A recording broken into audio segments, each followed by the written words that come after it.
तो राणा साहब को मुबारकबाद इलेक्शन जीतने पर। Thank you sir, thank you sir. मुझे उम्मीद है कि फॉर्म 45 पे वो होगा 47 पे। सर आईएफए की प्रेसिडेंट खुद अपनी मौजूदगी में इलेक्शन करवा के गई है और ऑन कैमरा जो है तमाम हुआ है।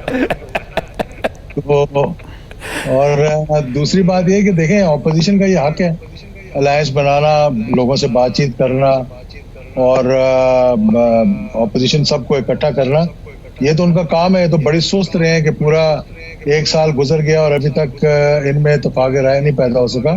अभी भी बड़ी मुश्किलात का सामना करना पड़ेगा, क्योंकि सदारत किसी और को देनी पड़ेगी और खुद उनके पीछे आना पड़ेगा। जैसे मुझे लगता है कि मौलाना फजल रहमान साहब अगर आ गए तो सदारत उनके पास जाएगी और दीगर जो है उनके पास चकजई साहब हैं, दीगर लोग हैं, कुछ लोग हैं जो जिनसे इनके राब्ते हुए हैं, जो हमसे भी राब्ता कर रहे हैं। हमसे मतलब कि मुझसे उन्होंने राब्ता किया है। अच्छी जमातें हैं, लेकिन हुकूमत की कमज़ोरी की वजह से कह लूँ, नाअहली की वजह से कह दूँ कि इन्होंने तो अपने अलाइज को भी सही तरीके से साथ नहीं रखा। तो जो पार्टीज इनके करीब थी और जिनकी कुर्बत थी इनके साथ और जो चाहते थे इनके साथ मिलना, उनको भी अपने से दूर कर रहे हैं। तो ये मैं समझ रहे हो, समझ रहे हो, समझ रहे हो ना।